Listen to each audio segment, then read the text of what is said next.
back here with another video. Today we're going to be hitting an issue that's maybe I'm a little bit late on the uptake but we're going to be talking about the French election. You may notice we're under tornado watch right now, or tornado warning, and so it's going to be a little bit louder. But I'm going to try to speak up. We're going to talk about some issues that need to be addressed. They're time sensitive because it's the French election. It needs to be covered. So to start out, we have a Bloomberg article. We also have another Fox Business article covering this. But you know, you can look at other websites and bigger people, more resourceful companies, and you can say, well, you know, they know what they're doing, so we're going to go through what they say and do like a little analysis on their article and talk about it. But personally, I don't know how in the world I really should think about this. But we're talking about something that's a little bit sensitive, because a lot of people have thrown. If you don't know, the runoffs just happened, or the primaries just happened, and Marine Le Pen, who we kind of suspected would go in, and Macron, I'm not French, I wouldn't know how to say it. So these are the two people basically that have gotten their nominations. They're the ones going head to head. They're calling Macron centrist, but most of his policies just strike me more as lazy. You know, just like and just let it be. You know, it's not any type of. It just seems like the lazier way to think that that's kind of the direction he ends up going on. That's pretty judgmental and maybe a little bit premature. However, it appears to be true. Marine Le Pen, she believes some wacky things. Okay, like. Wacky, and by that I mean, you know, stuff that maybe even I would agree with. Far right, you know, very nationalistic, and this is where it comes down to, whether you like Le Pen or not. There's a huge thing that's just sweeping across the West right now, and it has been for quite a while. I apologize, the lights they get really hot, but you know, Bloomberg basically was saying it's Le Pen's job to shake off the negative stigma that she has because of her father, and it's Macron's job to prove that he's presidential.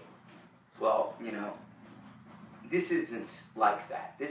I don't know how people can be so confused into thinking that people were weighing options out properly with Clinton versus Trump, or even with Brexit. It is a rebellion against the globalists. It is a rebellion against globalism in general to bring the focus back onto their country, their neighbors, their family, onto their jobs. And it's clearly this thing, it's centered. I'm looking at the pictures here on the Bloomberg article of the map and where the votes came from.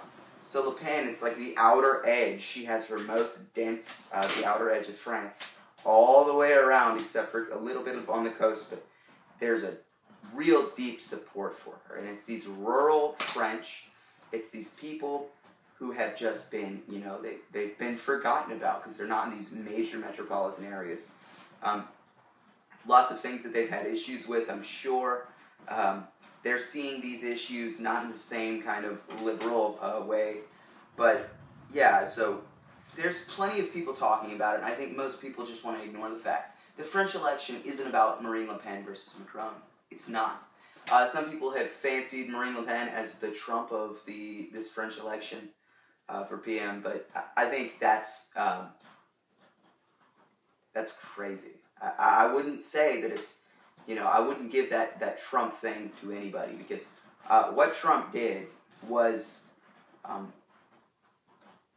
more major, I'd say, than anything that Le Pen can do, mostly because it was that first step. It was that first, it broke that trust in the media and in the government, and he went in and he just shook the whole system up. He's kind of reverting back to a more mild approach now that he is president. I still hope he can get his job done, all the things that he promised. But what Trump did was very nationalistic. Now he's got, as I said, he's got his hands in all these different wars and conflicts. And I think that's ridiculous whenever, again, you know, we have ISIS claiming that they've already infiltrated our country and they're waiting to do terrorist attacks against us and perform it on just the drop of a hat, that they will, try to crumble America or whatever. And we also have MS-13, as I spoke about earlier. And there are issues like that to each country. The reason I believe that the Brexit happened in the first place, well, first of all, it may very well not be a majority of Britain that wanted to secede.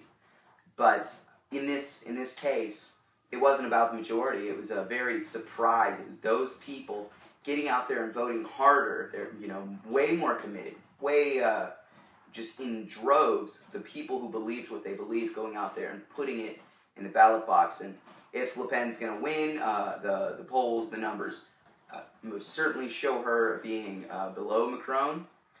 Whether she wins, I would say I'd give it like a 60 or a 70-30 more accurately.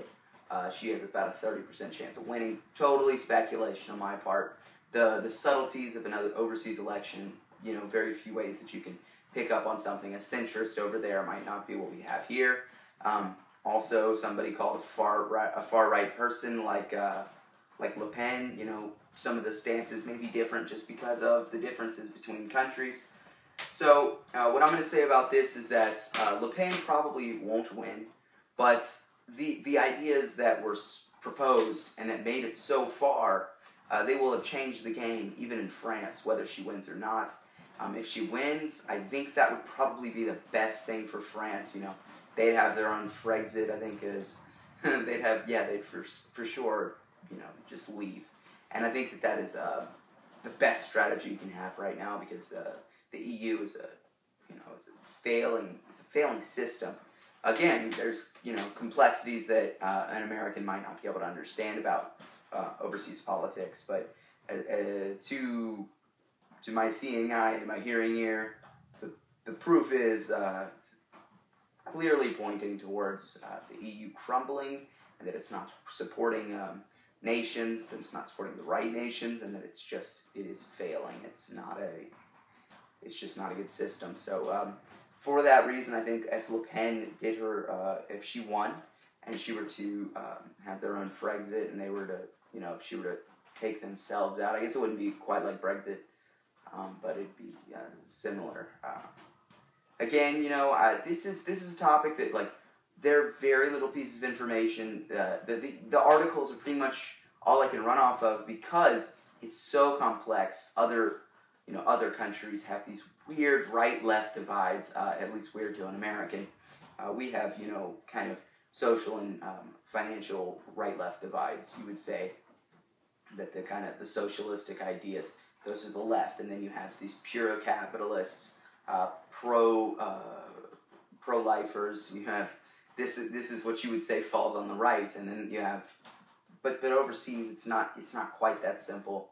I hate to say anything, but if Le Pen's going to win, she's going to need for sure all of her rural areas, all of rural France, to get out there and vote in numbers that I don't think have ever even happened before for them. Again, I think that would be for the best. Not much way to see. We will see about this. Maybe I'll give some updates as it keeps coming. I probably will. Just a quick video, because this was so time sensitive.